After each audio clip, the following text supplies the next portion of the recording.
কখনো কি তোমার মনে হয়েছে সব কিছু ঠিক থাকলেও কেন ভিতরে একটা অশান্তি কাজ করে? কেন সুখের মাঝেও ভয় থাকে? কেন আমরা জানি সব একদিন ছেড়ে যেতে হবে, তবুও এত আসক্ত হয়ে পড়ি? যদি আজ তোমাকে বলা হয় তোমার সব প্রশ্নের উত্তর 1000 বছর আগে দেওয়া হয়েছে, তাহলে কি তুমি বিশ্বাস করবে? এক যুদ্ধক্ষেত্রে মৃত্যুর মুখোমুখি দাঁড়িয়ে এক যোদ্ধা তার অস্ত্র ফেলে দিয়েছিল, আর সেই মুহূর্তেই শুরু হয়েছিল এমন এক জ্ঞানের ধারা যা আজও মানুষের জীবন বদলে দিতে পারে। আজ আমরা প্রবেশ করব সেই চিরন্তন জ্ঞানের গভীরে, জানব আত্মা কি, কর্ম কি, ভাগ্য কি, আর সত্যিকারের শান্তি কোথায়। স্বাগতম তোমাদের সকলকে তোমাদের নিজের আধ্যাত্মিক যাত্রায়। স্বাগতম। জয় শ্রী মহাকালে। কল্পনা করো, মহাভারতের রণক্ষেত্র। সূর্য ধীরে ধীরে উপরে উঠছে, দুই সেনা মুখোমুখি দাঁড়িয়ে। শঙ্খধ্বনি থেমে গেছে, বাতাসে শুধু টান টান উত্তেজনা। সেই মুহূর্তে এক মহাযোদ্ধা তার ধনুক নামিয়ে বসে পড়েছে। তার চোখে দ্বন্দ্ব, হৃদয়ে বেদনা, মস্তিষ্কে প্রশ্নের ঝড়। সে আর কেউ নয়, অর্জুন। আর তার সামনে দাঁড়িয়ে আছেন এমন এক সত্তা যিনি কেবল রথের সারথি নন, তিনি চিরন্তন সত্যের বাণীবাহক, শ্রীকৃষ্ণ। সেই মুহূর্তে যে জ্ঞান প্রবাহিত হয়েছিল সেটাই আজ আমরা জানি শ্রীমদ্ ভগবদ্ গীতা নামে। শ্রীমদ্ ভগবদ্ গীতা কেবল একটি ধর্মগ্রন্থ নয়, এটি মানব জীবনের গভীরতম প্রশ্নের উত্তর। এটি যুদ্ধের ময়দানে উচ্চারিত হলেও এর শিক্ষা জীবনের প্রতিটি ক্ষেত্রে প্রযোজ্য। এই সংসার, এই জীবন, এই সুখ দুঃখ সবকিছুই এক রহস্যময় নিয়োগে পরিচালিত। শ্রীকৃষ্ণ বলেন, এই জগতের সৃষ্টি, স্থিতি ও প্রলয় সবই তার অধীনে। কিন্তু মানুষ মায়ার আচ্ছাদনে সত্যকে দেখতে পায় না। আমরা ভাবি আমরা স্বাধীন, অথচ অদৃশ্য নিয়মের জালে আবদ্ধ। মানুষের সবচেয়ে বড় ভুল হল সে নিজেকে কেবল দেহ মনে করে, অথচ দেহ পরিবর্তনশীল, নশ্বর, আজ আছে কাল নেই। কিন্তু যে সত্তা এই দেহকে ধারণ করে আছে সেই আত্মা চিরন্তন। যেমন মানুষ পুরনো পোশাক ফেলে নতুন পোশাক পরে, তেমনি আত্মা পুরনো শরীর ত্যাগ করে নতুন শরীর ধারণ করে। মৃত্যু আসলে শেষ নয়, এটি কেবল এক পরিবর্তন। এই সত্য উপলব্ধি না করার কারণেই আমরা শোক করি, ভয় পাই, আসক্ত হই। আমরা মনে করি সবকিছু চিরস্থায়ী, কিন্তু শ্রীকৃষ্ণ আমাদের শেখান যা জন্মেছে তা মরবেই, আর যা মরেছে তা আবার জন্ম নেবে। এই চক্র চিরন্তন। মানুষের জীবনে শান্তির চেয়ে বড় সম্পদ আর কিছু নেই। ধন সম্পদ, খ্যাতি, সম্পর্ক সবই অর্থহীন যদি মন অশান্ত থাকে। যে ব্যক্তি নিজের মনকে নিয়ন্ত্রণ করতে পারে সে প্রকৃত ধনী। মনই মানুষের বন্ধু, আবার মনই তার শত্রু। নিয়ন্ত্রিত মন উন্নতির পথ দেখায়, আর অশান্ত মন ধ্বংসের দিকে ঠেলে দেয়। ক্রোধ মানুষের বিবেক নষ্ট করে। ক্রোধ থেকে মোহ, মোহ থেকে স্মৃতিভ্রংশ, স্মৃতিভ্রংশ থেকে বুদ্ধিনাশ, আর বুদ্ধিনাশ মানেই পতন। তাই ক্রোধকে দমন করা শুধু নৈতিক শিক্ষা নয়, এটি আত্মরক্ষার পথ। শ্রীকৃষ্ণ কর্মের ওপর জোর দেন। মানুষ কর্ম না করে থাকতে পারে না, কিন্তু সমস্যার শুরু হয় যখন আমরা ফলের প্রতি আসক্ত হয়ে পড়ি। আমরা কাজ করি ফলের আশায়, স্বীকৃতির আশায়, প্রশংসার আশায়, আর ফল না মিললেই হতাশা। কিন্তু যদি আমরা ফলের আকাঙ্ক্ষা ত্যাগ করে কর্তব্য হিসেবে কাজ করি, তখন মন মুক্ত থাকে। এই জগতে যা আজ তোমার, কাল তা অন্যের ছিল, আর আগামী দিন অন্য কারো হবে। তুমি খালি হাতে এসেছো, খালি হাতেই যাবে। তাহলে অহংকার কেন, আসক্তি কেন? অহংকারী পতনের মূল। ইতিহাসে যত শক্তিশালী রাজা, যত ক্ষমতাবান শাসক অহংকারের কারণেই পতিত হয়েছে। অহংকার মানুষকে অন্ধ করে, তাকে বাস্তবতা থেকে দূরে সরিয়ে দেয়। জ্ঞানই সবচেয়ে পবিত্র। যার মধ্যে জিজ্ঞাসা আছে, যার মধ্যে শ্রদ্ধা আছে, সেই জ্ঞান লাভ করে, আর জ্ঞান মানুষকে মুক্তির পথে নিয়ে যায়। মোহই দুঃখের মূল। আমরা মানুষকে বস্তুতে, পরিস্থিতিতে এমনভাবে জড়িয়ে ফেলি যে সেগুলো ছাড়া বাঁচা অসম্ভব মনে হয়, অথচ সবই পরিবর্তনশীল। পরিবর্তনকে মেনে নেওয়াই প্রজ্ঞা। সময় কারো জন্যে থেমে থাকে না। মানুষ সময়কে দোষ দেয়, ভাগ্যকে দোষ দেয়, কিন্তু নিজের কর্মের দিকে তাকায় না। ভাগ্যের থেকেও বড় হল কর্ম। আজকের কর্মই আগামী দিনের ভাগ্য রচনা করে। যে ব্যক্তি সুখ দুঃখে সমান থাকে, মান অপমানে বিচলিত হয় না, সেই স্থিতপ্রজ্ঞ। নদীর জল যেমন সমুদ্রে মিশে গেলেও সমুদ্র উত্তাল হয় না, তেমনি স্থির চিত্ত মানুষ ইন্দ্রিয় বিষয় দ্বারা বিচলিত হয় না। আসক্তি থেকে কামনা, কামনা থেকে ক্রোধ, ক্রোধ থেকে ধ্বংস, কিন্তু ইন্দ্রিয় নিয়ন্ত্রণ করলে মন শান্ত হয়, আর শান্ত মনেই ঈশ্বরের অনুভব হয়। মানুষ প্রায়ই ভাবে অন্যরা সুখী, শুধু সে অসুখী। এই তুলনাই অশান্তির মূল। নিজের জীবনকে নিজের মতো গ্রহণ করাই মুক্তি। আত্মাকে জানাই প্রকৃত জ্ঞান। সমগ্র পৃথিবী জেনে লাভ নেই যদি নিজেকে না জানা যায়, কারণ আত্মজ্ঞানই মুক্তির কাঠিপাথর।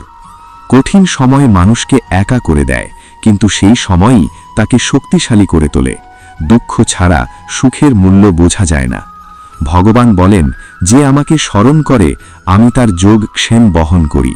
যে সত্যিকারের ভক্তি নিয়ে কিছু দেয়, পাতা, ফুল, ফল বা জল, আমি তা গ্রহণ করি। ঈশ্বর ভক্তির মূল্য দেন, বস্তুর নয়। এই জগৎ 3 গুণ দ্বারা পরিচালিত: সত্য, রজ ও তম। সত্য মানুষকে জ্ঞান ও শান্তির দিকে নিয়ে যায়, রজ আসক্তি ও কর্মপ্রবণতা বাড়ায়, তম অজ্ঞান ও আলসতা সৃষ্টি করে। মানুষ নিজের চর্চা দ্বারা কোন গুণ বৃদ্ধি করবে তা নির্ধারণ করতে পারে। দেহ নশ্বর, আত্মা নিত্য। এই উপলব্ধি দুঃখ থেকে মুক্তির প্রথম ধাপ। আমরা সারা জীবন সুখ খুঁজি, কিন্তু ভুল জায়গায় খুঁজি। বাইরের জগতে নয়, শান্তি লুকিয়ে আছে অন্তরের গভীরে। এই পথ সহজ নয়, কিন্তু সম্ভব। কর্ম করো, ভক্তি রাখো, জ্ঞান অর্জন করো, মন নিয়ন্ত্রণ করো। এভাবেই ধীরে ধীরে মানুষ নিজেকে চিনতে শেখে। এখান থেকেই আমাদের যাত্রা আরও গভীরে প্রবেশ করবে। মানুষ যখন নিজের ভেতরের প্রশ্নগুলোর মুখোমুখি দাঁড়ায়, তখনই প্রকৃত যাত্রা শুরু হয়। বাইরে যতই আলো থাকুক, অন্তরের অন্ধকার দূর না হলে শান্তি আসে না। এই কারণেই কুরুক্ষেত্রের সেই রণক্ষেত্র আসলে শুধু যুদ্ধক্ষেত্র ছিল না, সেটি ছিল মানব মনের প্রতীক। অর্জুনের দ্বিধা, ভয়, করুণা, দুর্বলতা সবই আমাদের প্রতিদিনের মানসিক অবস্থার প্রতিফলন। আর শ্রীকৃষ্ণের উপদেশ শুধু অর্জুনের জন্য নয়, প্রতিটি মানুষের জন্য, যে জীবনের কঠিন মুহূর্তে দাঁড়িয়ে দিশাহারা হয়ে পড়ে। মানুষের জীবনের সবচেয়ে বড় সংগ্রাম বাইরের নয়, ভেতরের। ইন্দ্রিয়ের আকর্ষণ, মনের চঞ্চলতা, অহংকারের ফাঁদ, এই সব কিছু মিলে মানুষকে এমনভাবে বেঁধে রাখে যে সে নিজের প্রকৃত সত্তাকে ভুলে যায়। আমরা ভাবি আমরা স্বাধীন, কিন্তু আসলে আমরা কামনা, ভয়, লোভ ও আসক্তির দাস। শ্রীকৃষ্ণ বারবার বলেন, নিজেকে চেনো, কারণ আত্মাকে না জেনে কেউ সত্যিকারের স্বাধীন হতে পারে না। আমরা নিজেদের পরিচয় দিই দেহ, নাম, পরিবার, পদ, সম্পদ দিয়ে, কিন্তু এগুলো সবই পরিবর্তনশীল। আজ যে পরিচয়, কাল তা বদলে যাবে, কিন্তু যে চৈতন্য, যে সত্তা এই সব পরিবর্তনের সাক্ষী, সেই আত্মা অটল। এই আত্মা কখনো জন্মায় না, কখনো মরে না। দেহের সঙ্গে তার সম্পর্ক কেবল অস্থায়ী। এই সত্য উপলব্ধি করলে মানুষ দুঃখের গভীরতা থেকে ধীরে ধীরে উপরে উঠতে পারে, কারণ তখন সে বুঝতে পারে যে ক্ষতি হয়েছে তা আসলে দেহগত, আত্মাগত নয়। মানুষের অশান্তির মূল কারণ হল আসক্তি। আমরা যাকে ভালোবাসি তাকে হারানোর ভয় আমাদের গ্রাস করে। আমরা যা অর্জন করি তা হারানোর চিন্তা আমাদের তাড়া করে। কিন্তু যদি আমরা বুঝতে পারি সবই পরিবর্তনশীল, তাহলে সেই আঁকড়ে ধরা কমে যায়। তখন ভালোবাসা থাকে, কিন্তু ভয় থাকে না। সম্পর্ক থাকে, কিন্তু শৃঙ্খল থাকে না। শ্রীকৃষ্ণ কর্মের কথা বলেন এমন একভাবে যা মানুষকে মুক্তির পথে নিয়ে যায়। কর্ম থেকে পালানো নয়, বরং কর্মের মধ্যেই মুক্তি খুঁজে পাওয়া। কর্মই জীবন, কিন্তু সেই কর্ম যেন অহংকারে কলুষিত না হয়। আমি করছি, আমার সাফল্য, আমার অর্জন, এই ভাবনাই মানুষকে আবদ্ধ করে। যদি কর্মকে সমর্পণ করা যায়, যদি মনে রাখা যায় আমি কেবল এক যন্ত্র, তাহলে কর্মের ফল মনকে আর ভারী করে না। যে ব্যক্তি নিজের কর্তব্য পালন করে কিন্তু ফলের উপর দাবি স্থাপন করে না, সে ধীরে ধীরে অন্তরের শান্তি পায়। কারণ প্রত্যাশাই হতাশার জন্ম দেয়। প্রত্যাশা যত বেশি, দুঃখ তত গভীর। তাই প্রত্যাশাহীন কর্মই প্রকৃত যোগ। মানুষের মন অদ্ভুত। এক মুহূর্তে আনন্দে ভরে যায়, আরেক মুহূর্তে হতাশায় ডুবে যায়। এই ওঠানামা বন্ধ করতে হলে মনকে প্রশিক্ষিত করতে হয়। ধ্যান, চিন্তন, শাস্ত্রপাঠ এসব কেবল আচার নয়, এগুলো মনকে স্থির করার উপায়। যখন মন ইন্দ্রিয়ের পেছনে ছুটে বেড়ায় তখন মানুষ অস্থির হয়। চোখ সুন্দর কিছু দেখে, কান প্রশংসা শুনতে চায়, জিহ্বা স্বাদ চায়, মন সম্মান চায়। এই অবিরাম চাহিদা মানুষকে কখনো তৃপ্ত হতে দেয় না। এক পূরণ হলেই আরেকটি জন্ম নেয়। এই চক্র চলতেই থাকে। কিন্তু যে ব্যক্তি ইন্দ্রিয়কে নিয়ন্ত্রণ করতে পারে সে বুঝতে পারে বাইরের বস্তু কখনো স্থায়ী সুখ দিতে পারে না। সুখ আসলে এক মানসিক অবস্থা। বাইরে কিছু ঘটলে তা সাময়িক আনন্দ দেয়, কিন্তু অন্তরের প্রশান্তি আলাদা জিনিস। শ্রীকৃষ্ণ বলেন, সন্দেহ মানুষের সবচেয়ে বড় শত্রু। যে সর্বদা সন্দেহ করে সে কখনো স্থির হতে পারে না। সন্দেহ তার সম্পর্ক নষ্ট করে, তার আত্মবিশ্বাস ভেঙে দেয়। তাই বিশ্বাস দরকার, নিজের উপর, সত্যের উপর এবং ঈশ্বরের উপর। মানুষ প্রায়ই অন্যকে দোষ দেয়, ভাগ্যকে দোষ দেয়, কিন্তু নিজের সিদ্ধান্তের দিকে তাকায় না। প্রতিটি কাজের প্রতিক্রিয়া আছে। আজ যা করছি কাল তার ফল পাবই, এই নিয়ম অটল। তাই কর্মের ক্ষেত্রে সতর্কতা জরুরি। সত্যকে কখনো চাপা রাখা যায় না। মিথ্যা হয়তো কিছু সময়ের জন্য প্রভাব বিস্তার করতে পারে, কিন্তু শেষ পর্যন্ত সত্যই ভেসে ওঠে। তাই সত্যের পথ কঠিন হলেও সেটিই নিরাপদ। মানুষ যখন কঠিন সময় পড়ে তখন সে নিজেকে একা ভাবে, কিন্তু আসলে সেই সময়ই তার ভেতরের শক্তি জাগিয়ে তোলে। আগুনে সোনা যেমন খাঁটি হয়, তেমনি দুঃখ মানুষকে পরিণত করে। জীবনের একটি বড় শিক্ষা হল নিজেকে অন্যের সঙ্গে তুলনা করো না। প্রত্যেক মানুষের পথ আলাদা, সময় আলাদা, পরীক্ষা আলাদা। তুলনা শুধু হীনমন্যতা ও অহংকার সৃষ্টি করে। নিজের অগ্রগতির দিকে তাকানোই যথেষ্ট। যে ব্যক্তি ক্ষমা করতে পারে সে শক্তিশালী, কিন্তু বারবার একই ভুলকে প্রশ্রয় দেওয়া জ্ঞান নয়। সহানুভূতি ও প্রজ্ঞার মধ্যে ভারসাম্য দরকার। সময় অত্যন্ত মূল্যবান, যা চলে যায় তা আর ফিরে আসে না। অতীত নিয়ে আফসোস করে লাভ নেই, ভবিষ্যৎ নিয়ে অতিরিক্ত চিন্তা করেও লাভ নেই। বর্তমান মুহূর্তই একমাত্র বাস্তব। এই মুহূর্তকে সঠিকভাবে ব্যবহার করাই জ্ঞানীর লক্ষণ। মানুষ সুখ খুঁজতে গিয়ে ভুলে যায় যে সুখের উৎস তার ভেতরেই। বাইরের অর্জন সাময়িক তৃপ্তি দেয়, কিন্তু অন্তরের তৃপ্তি আসে আত্মজ্ঞান থেকে। যখন মানুষ বুঝতে পারে সে কেবল দেহ নয়, সে এক চিরন্তন আত্মা, তখন তার ভয় কমে যায়। মৃত্যু তখন আতঙ্ক নয়, পরিবর্তন মাত্র। এই উপলব্ধি মানুষকে বিনম্র করে, কারণ সে বুঝতে পারে সবই ক্ষণস্থায়ী, অহংকারের স্থান নেই। সম্পদ, সৌন্দর্য, খ্যাতি সবই সময়ের হাতে নশ্বর। যে ব্যক্তি সুখ দুঃখে সমান থাকে সে ধীরে ধীরে স্থিতপ্রজ্ঞ অবস্থায় পৌঁছায়। তার মন বাইরের ঘটনায় অস্থির হয় না। সে জানে প্রতিটি পরিস্থিতি অস্থায়ী, তাই সে ধৈর্য ধরে। জীবনের প্রতিটি মুহূর্তে আমরা সিদ্ধান্ত নিচ্ছি, সত্য, রজ না তম কোন পথে হাঁটব। শান্তি, স্বচ্ছতা ও জ্ঞানের পথে চললে মন নির্মল হয়। লোভ ও আসক্তির পথে চললে অশান্তি বাড়ে। অজ্ঞান ও অলসতার পথে চললে পতন ঘটে। মানুষের প্রকৃত শক্তি তার ভেতরে, বাইরে নয়। যে ব্যক্তি নিজের ভেতরের আলো জ্বালাতে পারে সে বাইরের অন্ধকারকে ভয় পায় না। এই শিক্ষা কেবল তত্ত্ব নয়, এটি জীবনের ব্যবহারিক দিশা। পরিবারে, কর্মক্ষেত্রে, সমাজে সব জায়গায় এই জ্ঞান প্রযোজ্য। যদি আমরা প্রতিদিন একটু একটু করে এই শিক্ষাগুলোকে জীবনে প্রয়োগ করি তাহলে ধীরে ধীরে পরিবর্তন আসবে। আর এই পথের শেষ কোথায়? শেষ হলো মুক্তি, মনের মুক্তি, ভয়ের মুক্তি, দুঃখের মুক্তি। যখন মানুষ সম্পূর্ণ সমর্পিত হয় তখন তার ভেতরে গভীর শান্তি নেমে আসে। আমাদের এই যাত্রা এখানেই থেমে যায়নি। সামনে আরও গভীর স্তর উন্মোচিত হবে, যেখানে আত্মা ও পরমাত্মার সম্পর্ক আরও স্পষ্ট হবে। কর্ম ও জ্ঞানের সমন্বয় আরও পরিষ্কার হবে, আর মানুষ বুঝতে পারবে সে আসলে কে। আমাদের এই দীর্ঘ যাত্রা এখন এমন এক দ্বারে এসে দাঁড়িয়েছে যেখানে প্রশ্ন আর উত্তর আলাদা থাকে না, যেখানে সন্ধানকারী আর সন্ধান এক হয়ে যায়। এতক্ষণ আমরা জেনেছি আত্মার কথা, কর্মের কথা, আসক্তি ও অনাসক্তির কথা, স্থির চিত্ততার কথা। এখন সময় এসেছে সব কিছুকে এক সূত্রে গাঁথার। মানুষের জীবন আসলে দুই শক্তির টানাপড়েন। একদিকে জড়জগতের আকর্ষণ, অন্যদিকে চেতনার আহ্বান।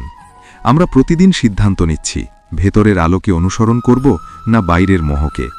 এই নির্বাচনই আমাদের ভবিষ্যৎ গড়ে দেয়। শ্রীকৃষ্ণ অর্জুনকে যে চূড়ান্ত বার্তা দিয়েছিলেন তার সারমর্ম ছিল সমর্পণ। জ্ঞান, কর্ম, ভক্তি সব পথের শেষ সেতু হল পূর্ণ আত্মসমর্পণ। যখন মানুষ ভাবে আমি কর্তা, তখন সে ফলের দায় বহন করে, কিন্তু যখন সে উপলব্ধি করে আমি উপকরণ মাত্র, তখন তার হৃদয় হালকা হয়ে যায়। তখন কর্ম থাকে কিন্তু বন্ধন থাকে না। মানুষের ভয় মূলত অজানাকে ঘিরে। মৃত্যু, ক্ষতি, অপমান, ব্যর্থতা এসবের ভয় তাকে গ্রাস করে।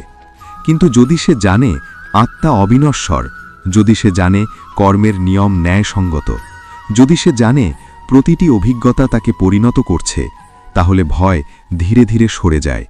তখন জীবন যুদ্ধক্ষেত্র নয়, সাধন ক্ষেত্র হয়ে ওঠে। আমরা প্রায়ই ভাবি মুক্তি মানে সংসার ছেড়ে চলে যাওয়া, কিন্তু প্রকৃত মুক্তি হল সংসারের মাঝেই স্থির থাকা। সুখ এলে উচ্ছ্বসিত না হওয়া, দুঃখ এলে ভেঙে না পড়া। এই ভারসাম্যই ব্রাহ্মী অবস্থার লক্ষণ। নদীর জল সমুদ্রে ঢুকলেও সমুদ্র পূর্ণ থাকে, তেমনি বাহ্যিক ঘটনায় স্থিরচিত্ত মানুষ বিচলিত হয় না। আত্মজ্ঞান মানুষকে দায়িত্বহীন করে না, বরং তাকে আরও সচেতন করে। সে জানে প্রতিটি কাজের প্রভাব আছে, তাই সে সতর্ক, বিনম্র, করুণাময়। সে কাউকে ছোট করে না, কারণ সে জানে প্রত্যেকের ভেতরেই সেই চেতনারই আলো জ্বলছে। ভক্তির গভীরতা এখানেই, ঈশ্বরকে কেবল মন্দিরে নয়, প্রতিটি প্রাণে দেখা। যখন মানুষ সত্যিই উপলব্ধি করে যে পরম সত্তা সর্বত্র, তখন তার আচরণ বদলে যায়। তার ভাষা কোমল হয়, মন শান্ত হয়, দৃষ্টি নির্মল হয়। শ্রীকৃষ্ণ বলেছিলেন, যে ভক্ত ভক্তিভরে পত্র, পুষ্প, ফল বা জল অর্পণ করে, আমি তা গ্রহণ করি। এই বাণীর মধ্যে এক গভীর সত্য আছে। ঈশ্বর বাহ্যিক ঐশ্বর্য চান না, তিনি চান আন্তরিকতা। মানুষের হৃদয়ই তার কাছে সবচেয়ে মূল্যবান নিবেদন। জীবনের সবচেয়ে কঠিন শিক্ষা হল ছেড়ে দিতে শেখা। সম্পর্ক, অহংকার, অতীতের ব্যথা সবকিছু আঁকড়ে ধরে রাখলে মন ভারী হয়। কিন্তু যখন মানুষ বুঝতে পারে প্রতিটি অভিজ্ঞতা তাকে শেখানোর জন্য এসেছে, তখন সে কৃতজ্ঞ হতে শেখে। তখন দুঃখ শিক্ষক হয়ে ওঠে। মানুষের ভেতরে 3 গুণের প্রবাহ সব সময় চলছে: স্বচ্ছতা, চঞ্চলতা, জড়তা। যখন স্বচ্ছতা বাড়ে তখন জ্ঞান জাগে, যখন চঞ্চলতা বাড়ে তখন আকাঙ্ক্ষা জাগে, যখন জড়তা বাড়ে তখন অলসতা ও বিভ্রান্তি আসে। এই 3-এর ঊর্ধ্বে ওঠাই সাধনার লক্ষ্য, কারণ যে গুণের ঊর্ধ্বে ওঠে সে আর জন্ম মৃত্যুর চক্রে আবদ্ধ থাকে না। আমরা যতক্ষণ নিজেকে দেহ ভাবি, ততক্ষণ ভয় আমাদের ছায়ার মতো অনুসরণ করে। কিন্তু যখন উপলব্ধি করি আমি সেই চৈতন্য যে দেহকে ধারণ করেছে, তখন দৃষ্টিভঙ্গি বদলে যায়। মৃত্যু তখন শেষ নয়, এক রূপান্তর। মানুষ সারা জীবন সুখ খোঁজে, অথচ সুখের চাবিকাঠি তার হাতেই। সন্তুষ্টি বাইরের প্রাপ্তিতে নয়, অন্তরের স্বীকৃতিতে। যখন মানুষ নিজেকে গ্রহণ করে, নিজের সীমাবদ্ধতা ও সম্ভাবনাকে বোঝে, তখন তার ভেতরে শান্তি জন্মায়। কর্মের মধ্যেই মুক্তি, কিন্তু সেই কর্ম যেন ন্যায়ের পথে হয়।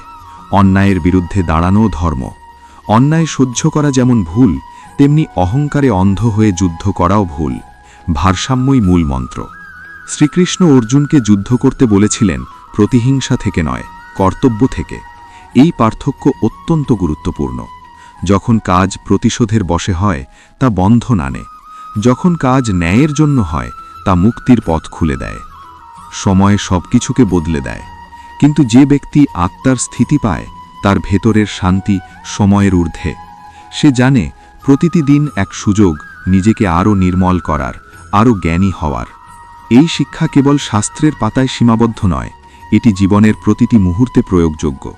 পরিবারে যখন মতভেদ হয় সেখানে ধৈর্য প্রয়োজন। কর্মক্ষেত্রে যখন চাপ আসে সেখানে স্থিরতা দরকার।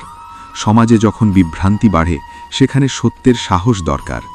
শেষ পর্যন্ত সব পথ এসে মিলে যায় এক বিন্দুতে: ভালোবাসা।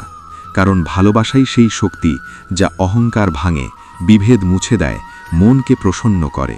ভালোবাসা মানে দুর্বলতা নয়, ভালোবাসা মানে সচেতন শক্তি।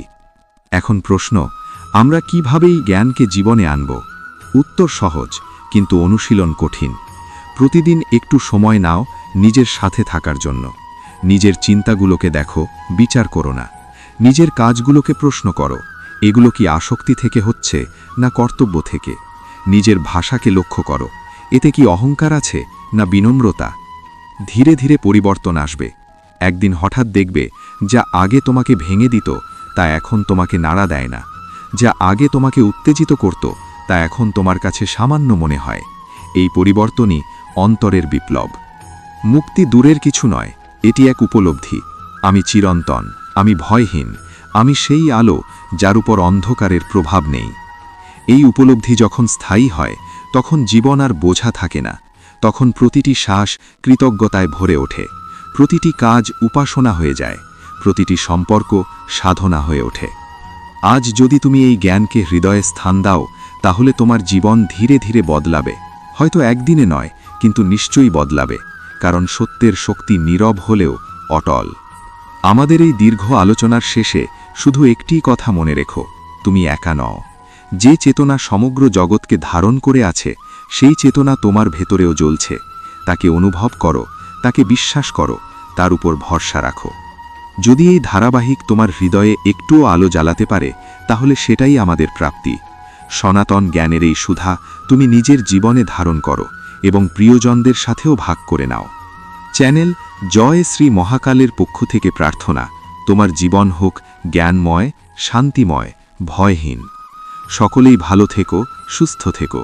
অন্তরের গভীর থেকে উচ্চারিত হোক জয় শ্রীকৃষ্ণ, জয় চিরন্তন সত্য, জয় শ্রী মহাকাল।